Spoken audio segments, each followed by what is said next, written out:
कल हमने हरेक वंश पढ़ा था, जिसमें हमने क्या पढ़ा, 3 टॉपिक्स, बिंबिसार, अजातशत्रु और उदयन। उसके बाद हमारा कौन सा वंश आ गया था, शिशुनाग वंश। शिशुनाग वंश में भी हमने इसके संस्थापक सदस्य शिशुनाग के बारे में पढ़ा। उसके बाद इसका सबसे प्रभावशाली शासक कालाशोक, और लास्ट क्या थे, नंदीवर्धन।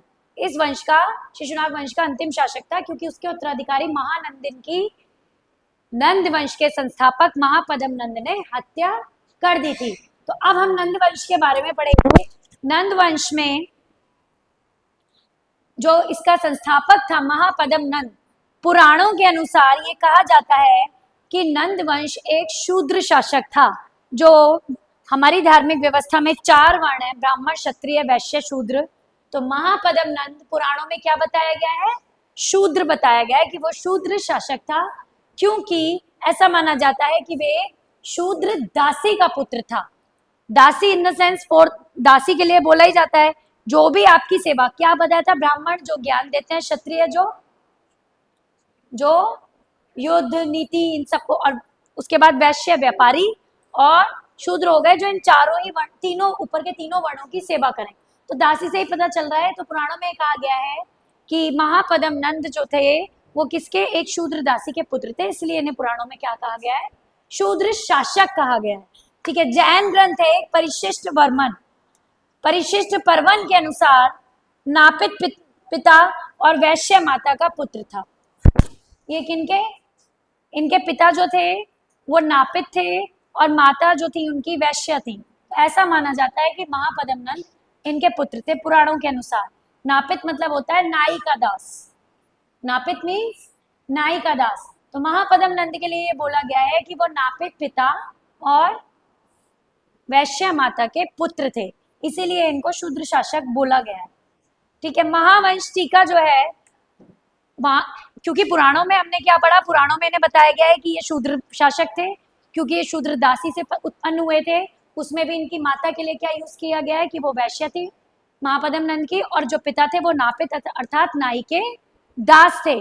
किंतु जो बौद्ध ग्रंथ है और साथ ही साथ जैन ग्रंथ है, जैसे कि जैन ग्रंथ हो गया एक परिशिष्ट परवन, उसमें महापदम नंद को क्या कहा गया है कि महापदम नंद जो थे उनका कुल ही ज्ञात नहीं है। अज्ञात कुल का किसको घोषित किया गया है, महापदम नंद। नंद वंश के संस्थापक महापदम नंद के लिए बोला गया है कि वो अज्ञात कुल के थे, किसमें, महावंश टीका में, जो कि एक जैन ग्रंथ है। ठीक है। पुराणों में इसके लिए एक छत्र ये भी यूज किया गया है, पृथ्वी का राजा, एक छत्र पृथ्वी का राजा, भार्गव परशुराम के समान, एक छत्र भार्गव, एक छत्र और भार्गव, ये दोनों पुराणों में महापदम नंद के लिए यूज किए गए। भार्गव का मतलब है परशुराम के समान, और एक छत्र अर्थात पृथ्वी का राजा, जिसने एक छत्र, जैसे अशोक के लिए कहा जाता है कि एक छत्र राज किया, चंद्रगुप्त मौर्य के लिए बहुत बोला जाता है कि एक छत्र राज किया, मतलब पूरे, हाँ, जहां तक भी आ सकते थे, पूरी पृथ्वी के शासक। आगे बोला है ये सब उपाधियां दी गई थी, टाइटल्स ये दिए गए थे, किसको दिए गए थे ये टाइटल्स, महापदम नंद को। एक और इसके साथ साथ एक राट भी बोला जाता है, विराट स्वरूप धारण करने वाला, अर्थात एक राट। इस तरह के टाइटल्स और इस तरह की उपाधियां महापदम नंद को दी गई थी। खारवेल का जो एक हाथी गुम्फा अभिलेख है, फिर इसी वंश के शासक थे खारवेल, उनका हाथी गुम्फा अभिलेख है। कभी भी कॉमन जनरल नॉलेज की बुक पढ़ोगे तो इसमें कॉमन जो स्टार्टिंग में जब आपको दिए होते हैं कि अभिलेख, इतिहास को जानने के स्रोत क्या क्या है, तो वहां बताया जाता है अभिलेख, मुद्रा, एक तो साहित्यिक साक्ष्य होते हैं, एक पुरातात्विक साक्ष्य होते हैं, और एक विदेशी यात्रियों का विवरण होता है। तो विदेशी यात्रियों के विवरण एक अलग है, साहित्यिक साक्ष्य अलग है। तो उसी में दिया हुआ है, साहित्यिक पुरातात्विक या साहित्यिक स्रोतों में ये भी आ गए, जैसे खारवेल का अभिलेख हो गया, अभिलेख, मुद्रा, प्रशस्ति, ठीक है, ये सब उसी में आते हैं, किसमें, इतिहास को जानने के जितने भी स्रोत हैं। तो उसमें एक अभिलेख था खारवेल का हाथी गुम्फा अभिलेख। क्या हुआ, हाथी गुम्फा अभिलेख में उसकी कलिंग विजय का वर्णन मिलता है। तो ये पूछा जा सकता है कि किस अभिलेख से नंद वंश के शासक की कलिंग विजय का वर्णन मिलता है, जबकि कलिंग विजय किसके लिए ज्यादा प्रसिद्ध है? अशोक के लिए। लेकिन ये क्वेश्चन ऐसे ही आते हैं जो आपको कहीं और डायरेक्शन में ले जाए। कलिंग के नाम पे आप अशोक को ज्यादा जानते हैं, महापद्म नंद को नहीं जानते। तो ये याद रखना है कि खारवेल के हाथी गुम्फा अभिलेख से उसकी कलिंग विजय के बारे में जानकारी मिलती है, महापद्म नंद के। ठीक है, खारवेल, खारवेल इसको क्या हुआ आज? ये चल ही नहीं रहा है।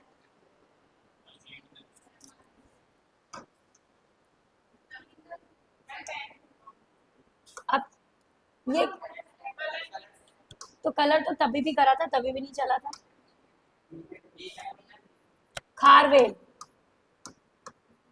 खारवेल से का है हाथी गुम्फा, गुफा की जगह गुम्फा। ठीक है, खारवेल का हाथी गुम्फा अभिलेख है, उससे हमें ये पता चलता है कि महापद्म नंद ने कलिंग पर हाथी गुम्फा, हाथी गुम्फा लिख देते हैं।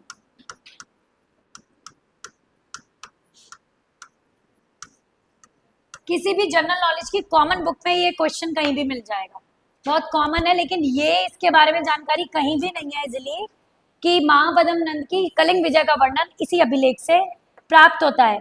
आगे, इनके अनुसार नंद राजा जिनसेन की एक प्रतिमा उठा ले गया था और उसे कलिंग में एक नहर का निर्माण कराया।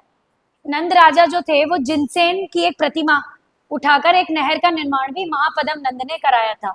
जिनसेन की प्रतिमा मतलब मूर्ति ले गया और उसको वहां स्थापित करा और उसके किनारे एक नहर का निर्माण कराया। तो क्योंकि उसका ज्यादा विवरण नहीं है तो उसके विवरण जहाँ पे भी पूरा उपलब्ध होगा नहर के नाम के साथ उसको मेंशन कर देंगे या मैं अपने नोट्स के थ्रू भेज दूंगी। आगे, लास्ट इसके कौन थे नंदवंश का अंतिम शासक? धनानंद। धनानंद की हत्या किसने की थी? चंद्रगुप्त मौर्य ने। और उसके बाद उसने किसकी स्थापना की? मौर्य वंश की। ठीक है, मौर्य वंश में चंद्रगुप्त मौर्य से पहले इसके कुछ साहित्यिक, विदेशी विवरण और पुरातात्विक साक्ष्य की व्याख्या कर लेते हैं।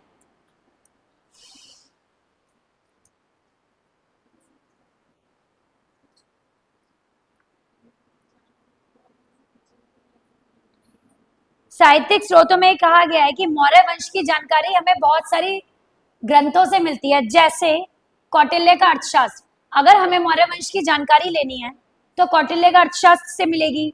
साथ में विशाख दत्त की एक रचना है मुद्रा राक्षस, उससे भी मिलेगी। तो ऐसे ही, क्योंकि हमें इनके रचयिताओं के नाम पता है कि कौटिल्य ने क्या लिखा? अर्थशास्त्र, यानी कि अर्थशास्त्र के रचयिता कौन है? कौटिल्य। मुद्रा राक्षस के, कथा सरित सागर के, कथा सरित सागर कल ही बताया, सूरदास नहीं, सोमदेव। कथा सरित सागर कल ही बताए थे, सोमदेव। ठीक है, ऐसे ही एक है दीपवंश, उसके लेखक किसी को नहीं पता होते रचयिता कौन है। दीपवंश के हैं वाचिस, क्या है क्या? नहीं नहीं, दीपवंश की रचना की थी वाचिस्क ने, टिपिकल नेम है वाचिस्क।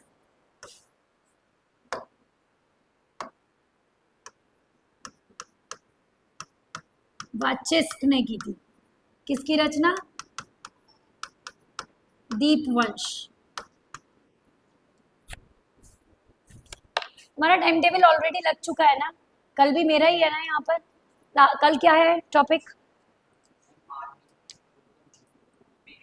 पोस्ट गुप्त तो नहीं है, पोस्ट गुप्ता तो नहीं है, आज गुप्ता है ना, पोस्ट गुप्ता। ठीक है, और क्या चीज? तुम्हें मॉडर्न हिस्ट्री कौन क्या क्या है, कैसे एडजस्ट? मैं इसी, देखो मेरा आज गुप्ता पीरियड था। अब मैंने तुम्हें परसों क्या पढ़ाया था टॉपिक?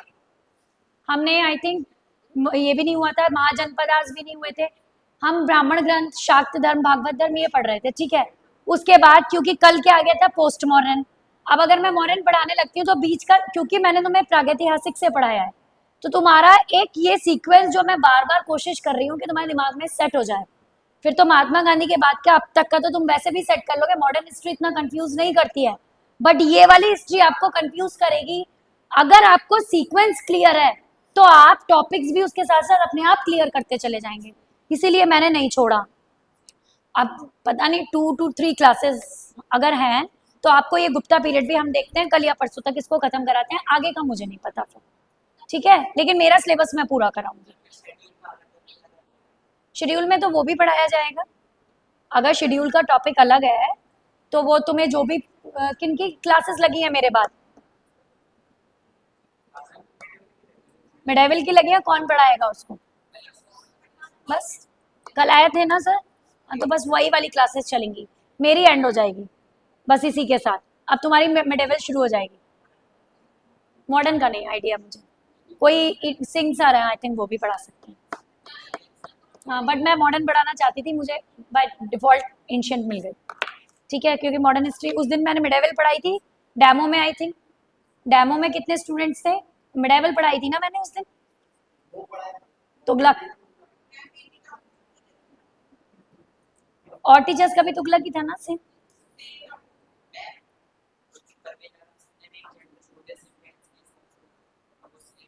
मैं नहीं छोड़ूंगी कुछ भी, मैं हर टॉपिक को कराऊंगी जरूर, चाहे मैं डिटेल्स कम दे दूं।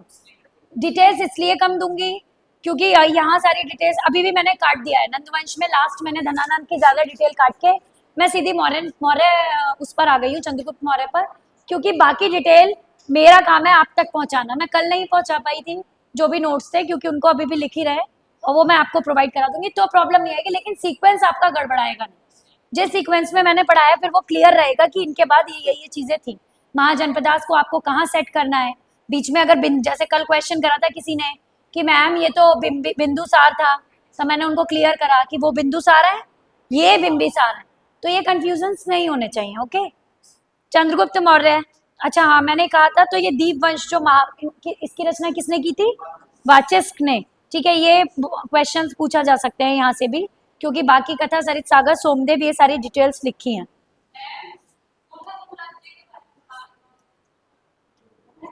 बताओ किस साम्राज्य के बारे में पढ़ा रहे हैं अभी? किसके? अभी मैंने जब ये बोला कि नंद वंश का अंतिम शासक धनानंद था और उसने धनानंद को मारकर किसने मौर्य साम्राज्य की स्थापना की, तो क्या बताया था आप लोगों ने? तो फिर हमने क्या स्टार्ट कर दिया फिर? मौर्य वंश, आपने सुना नहीं होगा, ठीक है। अभी मैंने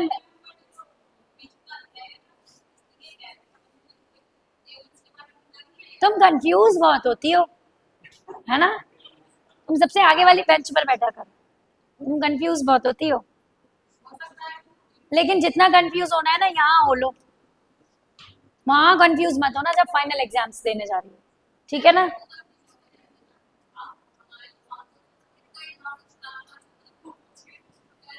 एक और है बृहद कथा मंजरी, ये वो बुक्स हैं जिससे हमें मौर्य, देखो ये क्वेश्चन आ सकता है और ये क्वेश्चन टफ भी है कि हमें किन किन स्रोतों से मौर्य वंश की जानकारी मिलती है, तो स्टूडेंट्स केवल एक ही टॉपिक जानते हैं कि कौटिल्य के अर्थशास्त्र से, बट सोमदेव के कथा सरित सागर से और वाचस्क के दीपवंश से, और साथ साथ लिख लो बृहद कथा मंजरी, क्षेमेंद्र का है बृहद कथा मंजरी।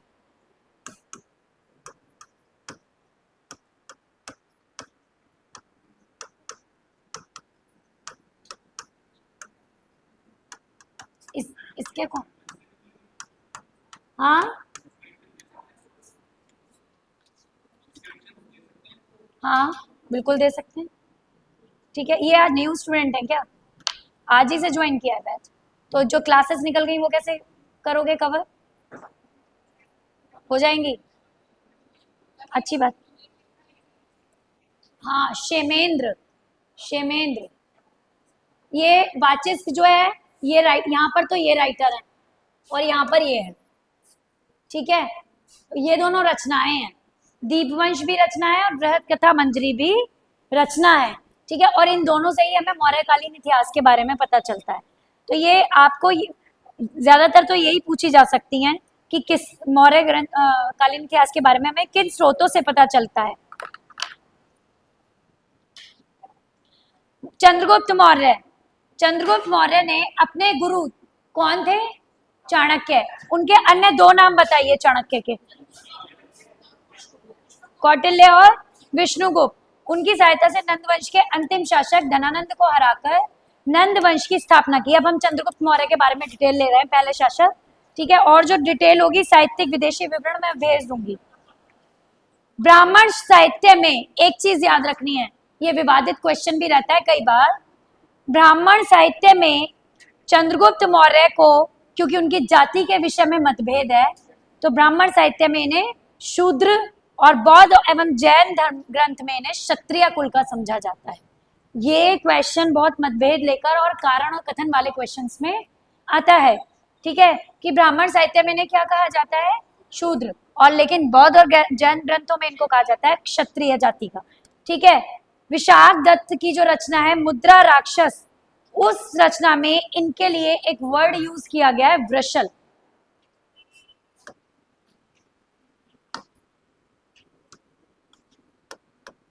विशाख दत्त की रचना है, विशाख दत्त की एक रचना है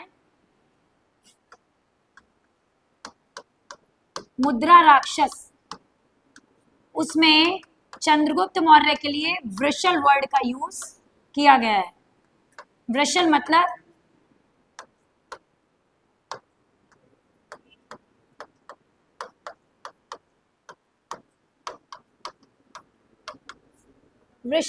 चंद्रगुप्त मौर्य, ठीक है, विशाख दत्त की इस रचना में। तो किस शासक के लिए विशाख दत्त मुद्रा राक्षस में वृषल शब्द का प्रयोग किया गया है? वृषल किसको बोला गया है? चंद्रगुप्त मौर्य को, ठीक है। और वृषल का मतलब होता है निम्न कुल का। वृषल का मतलब क्या होता है? निम्न कुल का। इट मीन्स कि विशाख दत्त की रचना भी इन्हें क्षत्रिय कुल का नाम मानकर शूद्र मानती है, ठीक है। रोमिला थापर का नाम तो सुना होगा। रोमिला थापर ने इनको वैश्य जाति का माना है। आज भी अगर कोई इतिहासकार होगा और ऐतिहासिक स्रोतों को पढ़ने के बाद या कोई भी इतिहास लिखने पर आएगा तो वो अपने विचार रख सकता है। तो जो आधुनिक लेखिका थी ये ऐतिहासिक लेखिका रोमिला थापर, उन्होंने भी चंद्रगुप्त मौर्य को कौन सी जाति का माना है? वैश्य जाति का, ठीक है। और यूनानी स्रोत के अब ये डिफरेंट बताया गया है कि चंद्रगुप्त मौर्य की जाति को लेकर कितना मतभेद था, ये भी क्वेश्चन आ सकता है कि सबसे ज्यादा इसी शासक की जाति को लेकर मतभेद थे। डिफरेंट तरीके से माना गया है। वृषल किसके लिए यूज किया गया है? वृषल किसके लिए यूज किया है? चंद्रगुप्त मौर्य के लिए। और रोमिला थापर ने इनको माना है क्षत्रिय, क्षत्रिय बोला था मैंने, ओ सॉरी वैश्य, ठीक है। और साथ में यूनानी ग्रंथ जो है, इन्हें जितने भी यूनानी ग्रंथ है उन उसमें भी ये मानते हैं कि ना तो ये शूद्र थे और ना ही ये ब्राह्मण थे, साधारण कुल से थे, ना निम्न कुल ना उच्च कुल, ये कैसे थे? साधारण कुल से थे, यानी कि कुल को सर्वोपरि वो मानते ही नहीं, विभाजित नहीं करते। कौन से ग्रंथ? कौन से ग्रंथ? यूनानी ग्रंथ, ठीक है। यूनानी ग्रंथों में, यूनानी स्रोतों में ये माना गया है। अब एक चीज है, एक है स्पूनर, नाम सुना होगा, वो यूनान के ही हैं, वो सारे मौर्यों को पारसीक मानते हैं। स्पूनर ने क्या माना है? जितने भी मौर्य थे, चाहे वो बिंदुसार हो गए, अशोक हो गए, वो पारसीक मानते हैं। स्पूनर ने सारे मौर्यकालीन शासकों के लिए पारसीक शब्द का यूज किया है।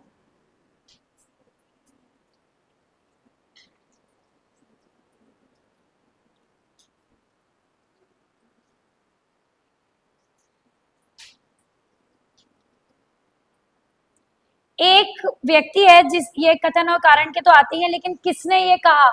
हर दिन एक क्वेश्चन देकर बोलती हूँ कि इसे टॉपिक के साथ खत्म करो, कथन भी सारे खत्म कर लेना।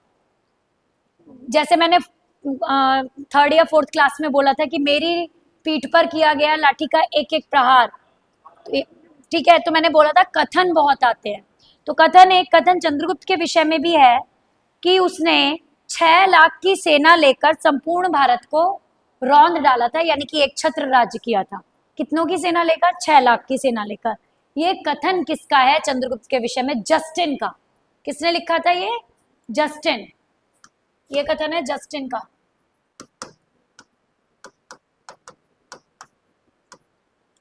जस्टिन ने ये बात कही थी कि 6 लाख की सेना लेकर उसने पूरे भारत को रौंद डाला था और उस पर अपना अधिकार कर लिया था, एक छत्र राज्य किया था। अब ये बताना है कि उत्तर और पश्चिम में ईरान से लेकर दक्षिण में कर्नाटक तक किसका क्या था, साम्राज्य विस्तार था, और मगध से लेकर सौराष्ट्र तक फैली हुई थी। यानी कि मगध, सौराष्ट्र और साथ में कर्नाटक, और उत्तर पश्चिम में क्या बोला था मैंने, उत्तर पश्चिम भारत में मगध, सौराष्ट्र, कर्नाटक और कौन सी थी आखिरी सीमा, ईरान। उत्तर पश्चिम में क्या बोला था, ईरान। ठीक है, उत्तर पश्चिम में ईरान से लेकर दक्षिण में वर्तमान उत्तरी कर्नाटक तक इसके साम्राज्य की सीमाएं या इसके संबंध फैले हुए थे। और ये बात अविश्वसनीय है क्योंकि ईरान तक का कोई वर्णन किसी शासक के बारे में मिलता नहीं है। एक चीज और, किस शासक को यह कहा गया है कि वो पूरे जम्बू द्वीप का शासक था चंद्रगुप्त मौर्य के लिए। ठीक है, और ये बात किसमें लिखी गई है, महावंश टीका में। जैसे दीपवंश टीका है, ऐसी टीकाएं लिखी गई है ना बहुत सारी, तो महावंश में चंद्रगुप्त मौर्य को क्या कहा गया है कि वह पूरे जम्बू द्वीप का शासक था, जम्बू द्वीप का शासक बोला गया है। टीका किसी धर्म विशेष पर लिखे गए नियम और कायदे कानूनों के बारे में जो भी विस्तृत जानकारी होती है उसे टीका में लिख दिया जाता है। ठीक है,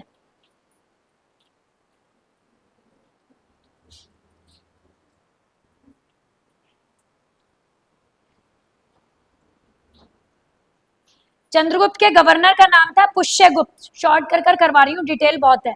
गवर्नर का नाम लिख सकते हो, जो चंद्रगुप्त का गवर्नर था उसका नाम था पुष्यगुप्त। ठीक है, और पुष्यगुप्त ने ही सुदर्शन झील का निर्माण कराया था। तो यानी कि चंद्रगुप्त के राज्यपाल पुष्यगुप्त ने सुदर्शन झील का निर्माण कराया था।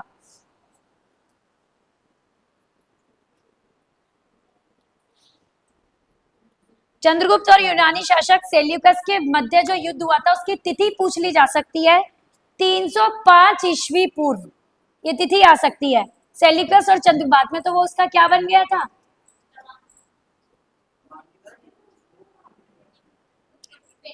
फादर इन लॉ था। सेल्यूकस निकेटर की हेलेना किसकी बेटी थी, तो दामाद कैसे बना चंद्रगुप्त, सेल्यूकस निकेटर की पुत्री थी हेलेना, उससे किसने शादी की, मैंने पूछा सेल्यूकस निकेटर कौन बना। अच्छा ठीक है, कंफ्यूज, हाँ ऐसे ही कंफ्यूज इंटरव्यू में बहुत करेंगे आप लोगों को। तो ये मैंने पूछा ही ये क्वेश्चन था, बट तुम्हारा फोकस क्योंकि हम चंद्रगुप्त पढ़ रहे हैं तो उस पर ज्यादा था, तो आंसर बड़े सोच समझ के देना। अब ऐसे क्वेश्चन नहीं पूछे जाते कि कितनी सीढ़ियां चढ़कर आए। ठीक है, ये सब सुनी सुनाई बातें हो गई। हाँ, ये सोच बिल्कुल मत रखना कि पहले ये क्लियर हो जाए, बस यही मान के चलना कि रिजल्ट जो भी हो मुझे एटलीस्ट तीनों एग्जाम्स देने, और तीनों के बाद बनना ना बनना तुम्हारा लक उससे कितना मैच करे डोंट नो, लेकिन एग्जाम्स तीनों देना तुम्हारे हाथ में है।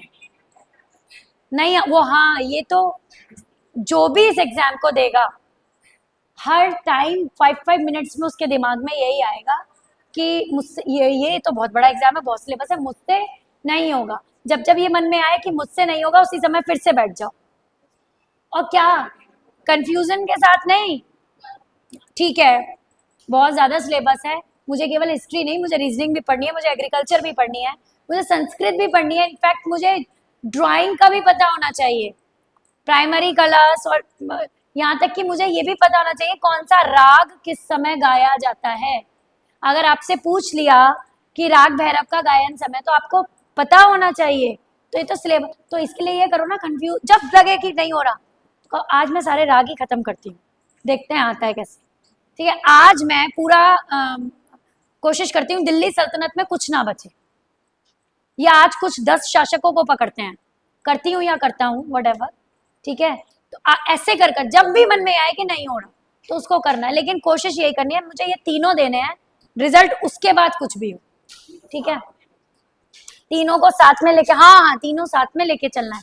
आप सोच रहे हो प्री देने के बाद आप इंटरव्यू, नहीं, हर समय आपके दिमाग में होना चाहिए कि अगर मुझसे ये पूछ लिया गया तो मैं आंसर कैसे करूंगी। या करूंगा? ज्यादा मिल टाइम ही नहीं होता दोनों एग्जाम्स के बीच में। और क्वेश्चंस अभी भरने शुरू कर देना, ठीक है? ये सवाल बहुत पूछते हैं और सबसे लेट आते हैं। सबसे लेट आने पे सबसे ज्यादा सवाल, है ना?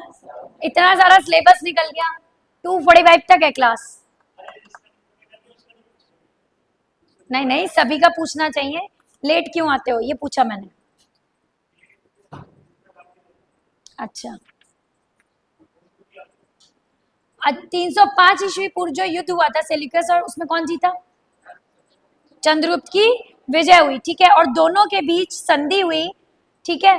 और उस संधि के तहत ही सेल्यूकस ने चंद्रगुप्त मौर्य के साथ अपनी पुत्री हेलेना का विवाह किया और दहेज में उसे क्या दिया। यही वो संधि थी जो 305 ईस्वी पूर्व युद्ध हुआ था। उसमें हेलेना के साथ चंद्रगुप्त का विवाह करने के लिए सेल्यूकस मतलब जो भी है क्या हो गया, एग्री कर गया उसके लिए। और एरिया अराकोसिया तभी कहा गया है कि इसका राज्य वहां तक दहेज में दे दिए। एरिया, अराकोसिया, जेड्रोसिया और पेरीपेसिमाई, दो चारों राज्यों को मैं भेज दूंगी नाम, ठीक है? क्योंकि इतने टफ नाम याद नहीं। जैसे एरिया लिख लो और आगे 2, 3, 4 केवल नंबरिंग कर दो, बाद में ऐड कर लेना, ठीक है? एरिया अराकोसिया दिया था। इसके बाद प्लूटोर्क के अनुसार चंद्रगुप्त ने सेल्यूकस को बदले में इसी संधि का मतलब क्या होता है? तुम भी कुछ, संधि का मतलब दोनों तरफ से हाफ हाफ। कुछ ऐसी संधियों के नाम जो इतिहास में बड़ी फेमस रही हो। वर्साई की संधि क्या थी, किस बात के लिए जिम्मेदार थी? वर्साई की संधि क्यों इतनी फेमस है? वर्साई की संधि का कुछ खास रोल? द्वितीय विश्व युद्ध कराने के लिए केवल और केवल वर्साई की संधि ही जिम्मेदार थी, क्योंकि वर्साई की संधि के अनुसार ये था कि ज्यादातर जर्मनी के साथ की थी ये संधि, तो जर्मनी को बहुत अपमान झेलना पड़ा। उसे ज्यादातर अपने एरियाज किसको, मित्र राष्ट्रों को देने पड़ गए। मित्र राष्ट्र और धुरी राष्ट्र, ठीक है ना, अलायंस थे ना, ठीक है?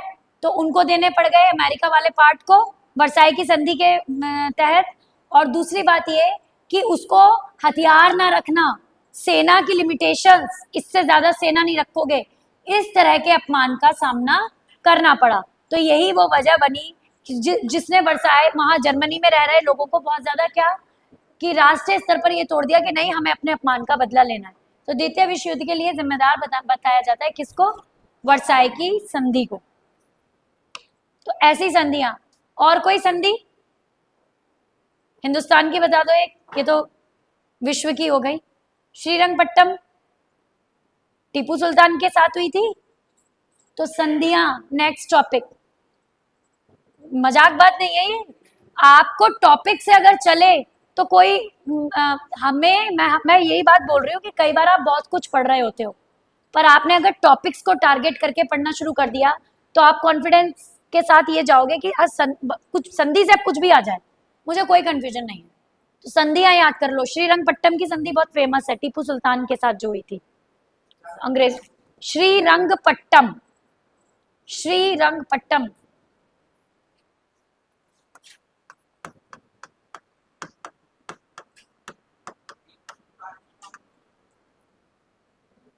ये संधियां हैं, संधि को लर्न कर सकते हैं। नेक्स्ट टॉपिक है 500 हाथी बदले में किसने?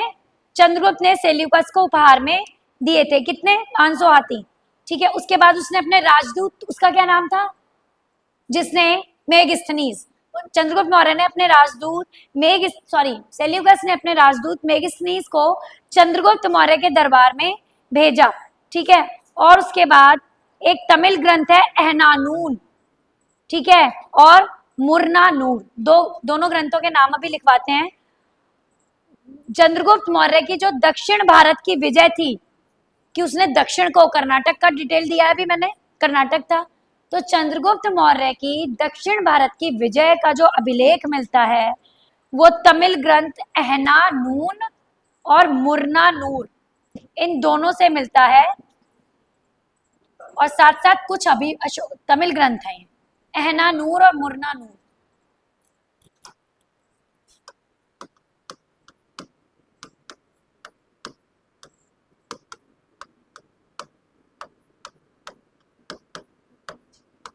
इन दोनों ग्रंथों से चंद्रगुप्त मौर्य की दक्षिण विजय का उल्लेख मिलता है, जैसे कि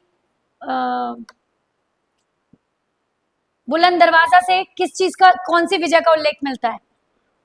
अकबर की कौन सी विजय? गुजरात विजय का। तो इस तरह के क्वेश्चंस पूछे जा सकते हैं, तो ये भी उतना ही इंपॉर्टेंट है।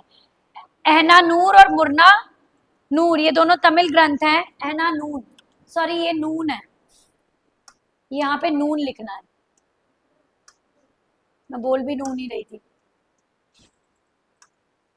एना नून और मुरना नूर, ठीक है। इन दोनों से तमिल ग्रंथों से इसकी दक्षिण विजय का उल्लेख मिलता है। चंद्रगुप्त मौर्य ने एक जैन साधु थे जिनका नाम था भद्रबाहु। भद्रबाहु से जैन धर्म की दीक्षा ली। जैन धर्म जो बताया था, ये उस दिन भी जैन धर्म पढ़ाते समय कि किस शासक ने जैन धर्म स्वीकार किया था, और संलेखना द्वारा अपने प्राण त्याग दिए थे। तो चंद्रगुप्त मौर्य ने संलेखना, मैंने बताया था कि संलेखना एक ऐसी पद्धति होती है जिसमें उपवास रख लिया जाता है और कुछ खाया पिया नहीं जाता। उस एक तरीके से काइंड ऑफ आप समझ सकते हैं आत्महत्या की प्रवृत्ति, कि आपने अपने आप हत्या को क्या किया, आत्मसात किया।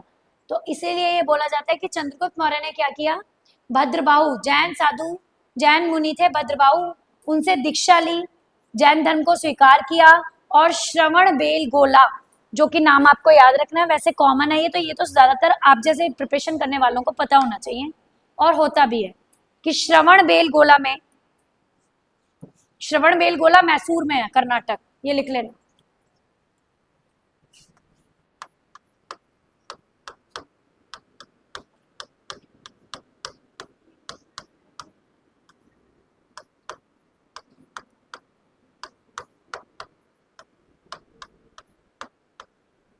मैसूर कर्नाटक, मैसूर कर्नाटक में इन्होंने अपने प्राण त्याग दिए थे, और जिस पर्वत पर जाकर ये काम किया उसका नाम था चंद्रागिरी। ऐसे ही क्वेश्चन आते हैं। निम्नलिखित में से कर्नाटक में किस पहाड़ी पर चंद्रगुप्त मौर्य ने अपने संलेखना पद्धति द्वारा प्राणों का त्याग किया? और 298 ईस्वी पूर्व, 298 ईस्वी पूर्व, 298 बीसी। हाँ, संलेखना कहते हैं फास्टिंग। संलेखना मतलब फास्ट रख लो, खाना पीना पानी का भी त्याग कर दो, और जब शरीर में खाना पीना नहीं जाएगा तो जितना भी टाइम लगेगा, अंततः मृत्यु तो निश्चित है ना। जब बॉडी में वाटर नहीं जा रहा, जब आपके खाना नहीं जा रहा, तो संलेखना वो पद्धति है, जैन धर्म में है ये पद्धति, जिसके द्वारा उपवास रखा जाता है और प्राणों का त्याग किया जाता है, मृत्यु को निकट मानकर कि आपका डेथ टाइम आ गया है, आपने काफी अच्छे से सब कुछ कर लिया, अब now you are ready to go to your eternal home. ठीक है, आप अब अपने कहाँ जाना चाहते हैं?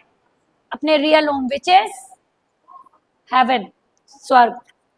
ठीक है, भद्र, ठीक है। तो इसने मैसूर कर्नाटक में चंद्रागिरी पहाड़ी पर 298 बीसी में प्राण त्याग दिए थे।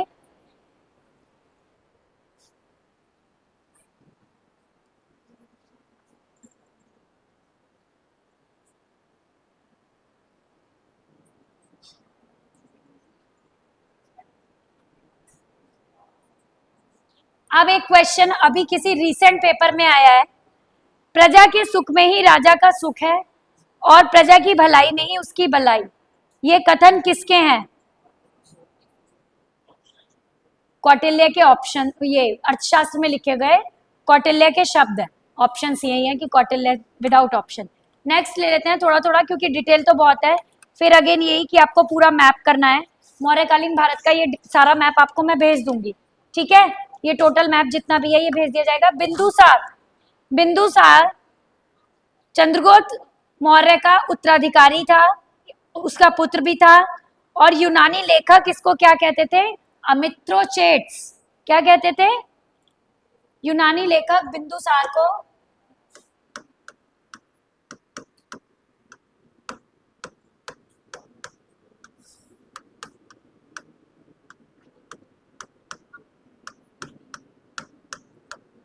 यूनानी ग्रंथों में इसके लिए कौन सा वर्ड यूज किया गया है? अमित्रोचेट्स। ठीक है, यूनानी ग्रंथों में, जैसे फिर बार बार रिपीट कर देती हूँ, बिंबिसार, श्रेणिक, अजातशत्रु, कुणिक, उदयन पित्रहंता, और अभी एक और बताए थे, आजी, काहा, कालाशोक, काकवण। तो ऐसे बिंदु, इस तरह के उपनाम पूछे जा सकते हैं। यूनानी ग्रंथों में बिंदुसार का क्या नाम मिलता है? अमित्रोचेट्स। ठीक है, स्ट्रैबो ने बिंदुसार को, अब क्योंकि स्ट्रैबो भी यूनानी इतिहासकार था, तो स्ट्रैबो ने तो बिंदुसार के लिए अलिट्रोटेट्स यूज किया है। अलिट्रो, ये तो यूनानी ग्रंथों में लिखा है। यूनानी ग्रंथों में भी किसी यूनानी इतिहासकार ने ही लिखा होगा, डिटेल नहीं दी। और स्ट्रैबो में, स्ट्रैबो ने क्या लिखा है? यूनानी इतिहासकार जो थे, अलिट्रो, इसकी जगह अलिट्रो, अलिट्रो ट्रेड्स, TRADES होता है, उसको हिंदी में लिख लो चाहे, और अलिट्रो, ALITRO, अलिट्रो ट्रेड्स यूज किया है स्ट्रैबो ने। दूसरा पुराण है 18, उनमें से जो वायु पुराण है उसमें इसी बिंदुसार को मद्रसार कहा गया है। क्योंकि क्यों कहा गया है मद्रसार? नाच गाना इनमें बिजी, एक अच्छे शासक से ज्यादा ये किस में बिजी रहते थे? मनोरंजन कार्यों में। ठीक है, तो मद्रसार, और जैन ग्रंथों में इन्हें क्या कहा गया है? सिंगसेन कहा गया है। तो ये याद रखना है। अमित्रोचेट्स यूनानी ग्रंथों में, एलिट्रोट्रेट्स स्ट्रैबो ने, और वायु पुराण में मद्रसार, और जैन ग्रंथों में सिंघसेन। ये चारों ही वर्ड बिंदुसार के लिए यूज किए गए हैं। और बिंदुसार का कौन सा?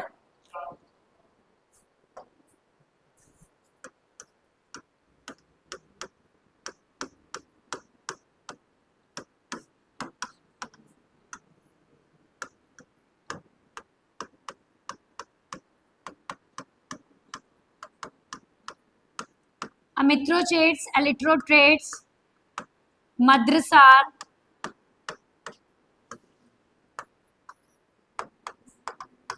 सिंघसेन, और इन सबसे ऊपर जो पांचवा नाम है इसका, जो आ जाता है अमित्र घात, यानी कि शत्रुओं का नाश करने वाला।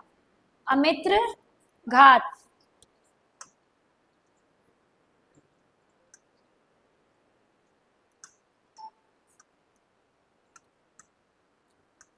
अमित्र घात अर्थात शत्रुओं का नाश करने वाला।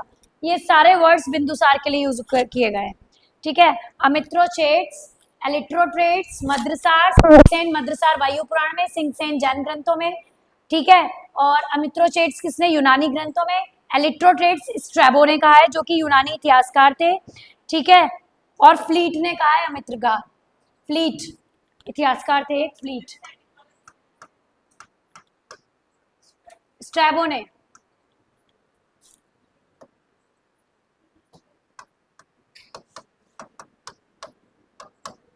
स्ट्रैबो ने।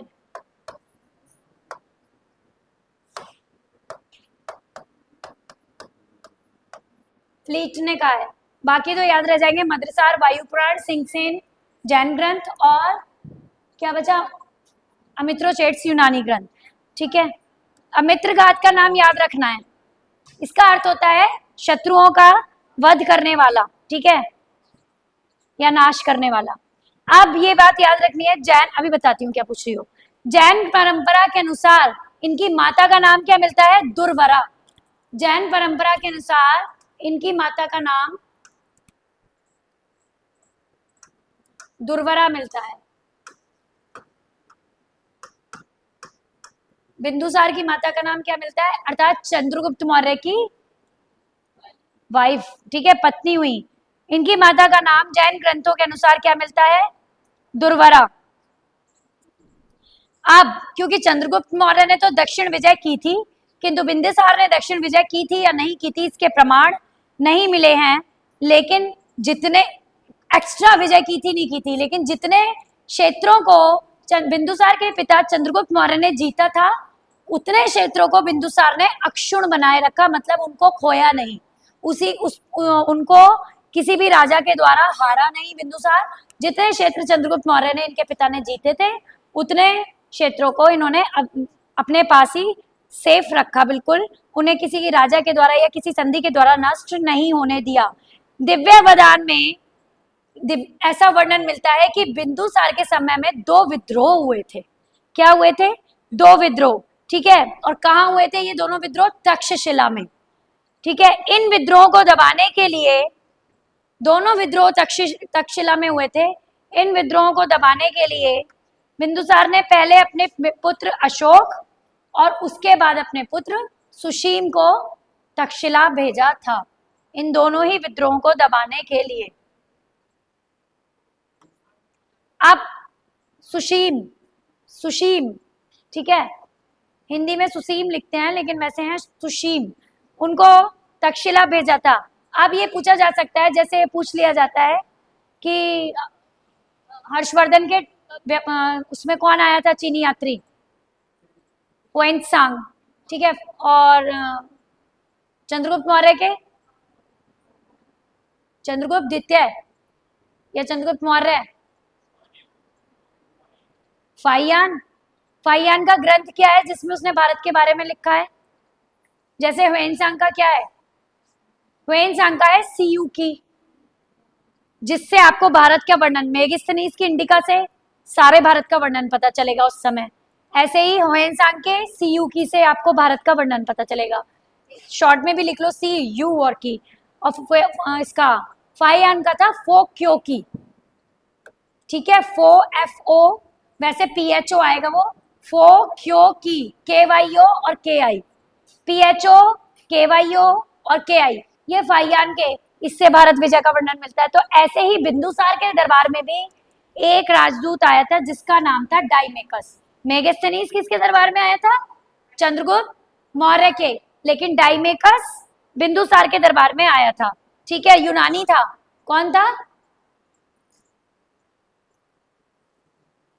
और किस, ये पूछा जा सकता है कि बिंदुसार के दरबार में जो यूनानी राजदूत आया था जिसका नाम था डाइमेकस, इस डाइमेकस को किसने भेजा था? यूनान का राजदूत था डाइमेकस, इसे किसने भेजा था? वहां के शासक एंटीओकस ने। किसने भेजा था? वहां के शासक एंटीओकस ने। ये किसका राजदूत था?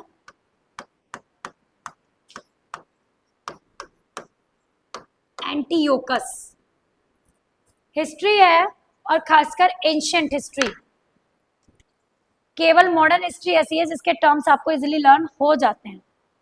अदरवाइज एंशिएंट हिस्ट्री और मेडाइवल तो आपको, अभी मेडाइवल में उर्दू फारसी के वर्ड्स ज्यादा शुरू हो जाएंगे, कहीं ना कहीं इसमें टिपिकल संस्कृत और हिंदी के वर्ड्स हैं एंशिएंट में। तो कुल मिलाकर थोड़ा सा जो है ना प्रॉब्लम जो आती है वो मेडाइवल और एंशिएंट में आती है, मॉडर्न हिस्ट्री में इतनी प्रॉब्लम नहीं आती। तो इनको जितना ज़्यादा पढ़ोगे उतना फ्लो बनेगा, जितनी जल्दी, जितनी स्पीड के साथ आप इन्हें मुंह से बोल पाओगे कि डाइमेकस या एंटीओकस, तो आप जितना अच्छे से इसको फ्लो में बोलोगे वो वैसे ही लर्न हो जाएंगे कि बिंदुसार के दरबार में आए थे, कौन किसके, ठीक है।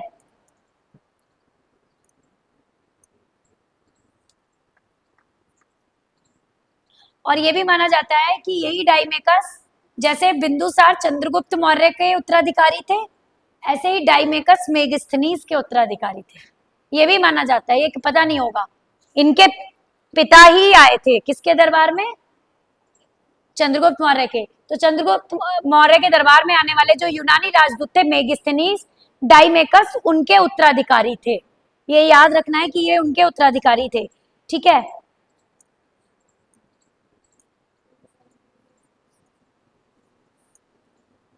इसके बाद अशोक के बारे में लिख लेते हैं, क्योंकि बाकी बहुत डिटेल है कि इन्होंने पर्सनल रिलेशंस हैं, एंटीओकस ने अंजीर, डाइमेकस के हाथ, उनके हाथ मदिरा, अंजीर, सूखे खजूर, ये सब खाने के लिए किसके पास भेजा?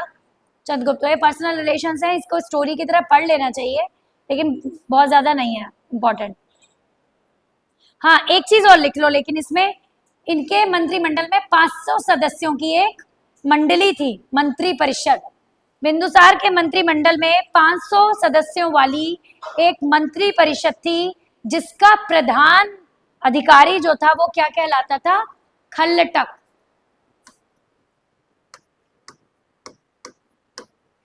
जिसका प्रधान अधिकारी, यानी कि इनकी मंत्री परिषद का प्रधान जो होता था वो कौन होता था? खल्लटक, ठीक है। और अब ये बताओ, ये किसे पता है जितने लोग इसकी तैयारी कर रहे हैं, बिंदुसार किस धर्म का अनुयायी था? बिंदुसार ने किस संप्रदाय को माना, मतलब किस संप्रदाय का, सॉरी धर्म तो छोड़ ही दो,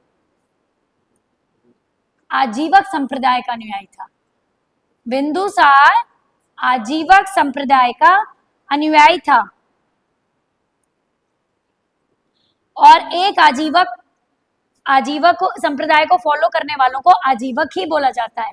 तो एक आजीवक जिसका नाम परिव्राजक था, वो हमेशा इसी के दरबार में रहता था। परिव्राजक,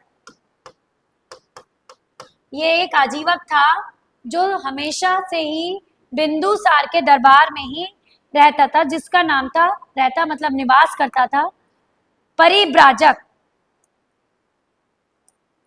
अब एक बौद्ध विद्वान थे जिनका नाम था तारानाथ। उन्होंने बिंदुसार के लिए क्या कहा है कि ये 16 राज्यों का विजेता था। बिंदुसार के विषय में ये कथन किसने कहा है कि बिंदुसार 16 राज्यों का विजेता था? किसने कहा है? तारानाथ ने, जो कि एक बौद्ध धर्म के साथ विद्वान मान लो उनको। तारानाथ ने बिंदुसार के विषय में कहा है कि ये 16 राज्यों के विजेता थे। अंकित बताओ किसके लिए कहा मैंने ये? बिंदुसार के विषय में किसने कहा है 16 राज्यों के विजेता थे? बताओ। बिंदुसार के विषय में ये किसने कहा है कि बिंदुसार 16 राज्यों का विजेता था?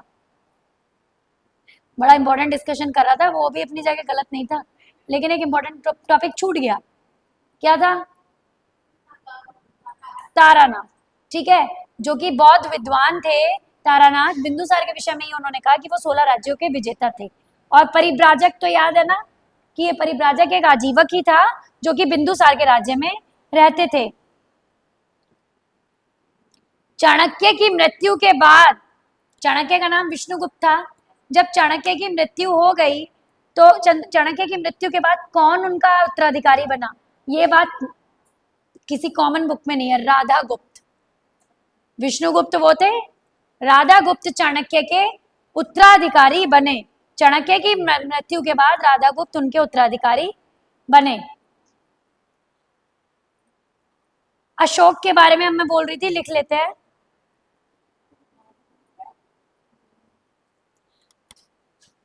दिव्यावदान में अशोक का शासनकाल तो पता ही होगा, 273 से 232, 273 टू 233 बीसी।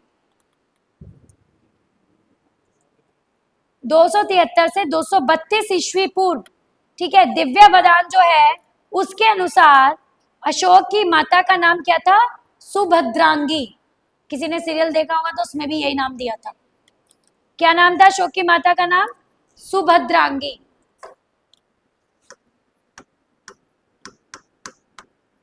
अशोक की माता का नाम क्या था दिव्यावदान के अनुसार?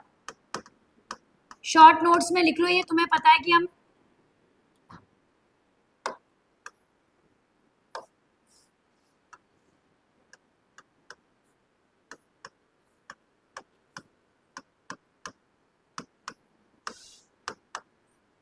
दिव्यावदान में क्या मिलता है?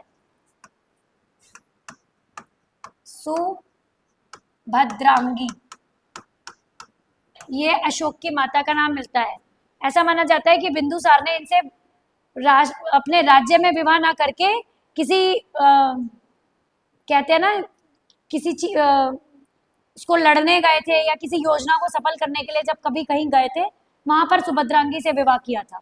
तो अशोक की माता का ये वही सुभद्रांगी है जिन, तो इस तरह के ग्रंथों में जैसे दिव्यावदान है, इनकी माता का नाम सुभद्रांगी मिलता है। और अशोक के 2 पुत्र थे जिनका नाम था महेंद्र और पुत्री का नाम संघमित्रा, ठीक है।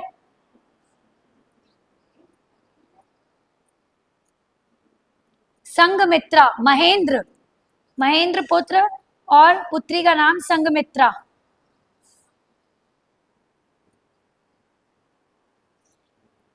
जो महेंद्र और संघमित्रा थे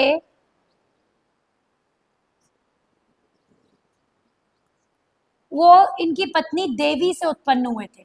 यानी कि महेंद्र और संघमित्रा की माता का नाम देवी था, और इनकी एक और पत्नी है जिनका नाम था कारुवाकी, जो इनके एक अन्य पुत्र तीवर की माता थी। इनकी एक अन्य पत्नी है, आप तीनों पत्नियों के नाम लिख दे रही हूँ, ठीक है। एक तो बताया है देवी, अभी तो दो पता नहीं, पहले भी दो ले लो। कारुवाकी, कारुवाकी के पुत्र थे तीवर, और देवी के पुत्र थे महेंद्र और पुत्री संघमित्रा। ये इनकी संतानें थी, ये दोनों अशोक की पत्नियां थी, ठीक है।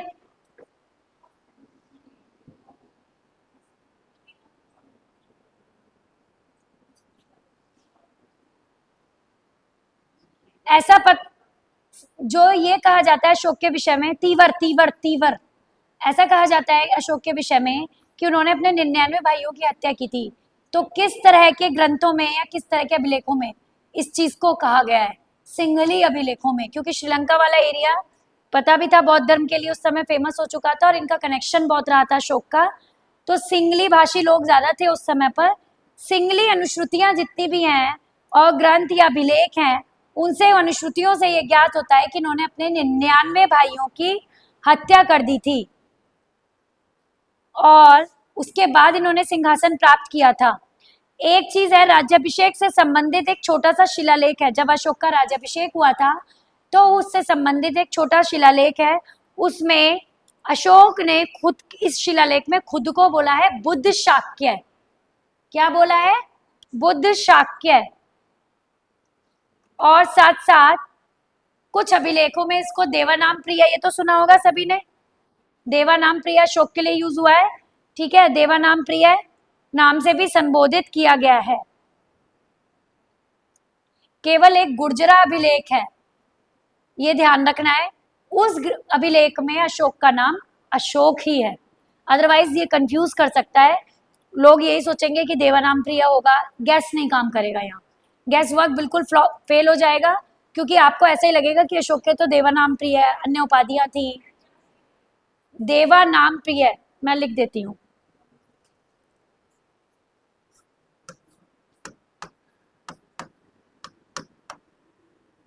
देवानाम प्रिय लिखना, प्रिय मत लिखना, देवानाम प्रिय, ठीक है। देवानाम प्रिय या देवानाम प्रियदर्शी, ये भी बोल देते हैं। अशोक के अभिलेखों में उसको ऐसा बोला गया है। साथ साथ एक गुर्जरा अभिलेख है जिसमें अशोक को अशोक ही बोला गया है। साथ में दीपवंश जो है, दीपवंश में अशोक को उज्जैनी करमोली कहा गया है। दीपवंश की डिटेल कोशिश ये करना, दीपवंश पढ़ लो, उज्जैनी करमोली, दीपवंश जरूर पढ़ लेना। देखकर आना कौन है यहाँ पर, बच्चे खेलते हैं, ऐसे खेलते हैं, मैं तो घर से निकाल दूं ऐसे खेलने वाले बच्चे।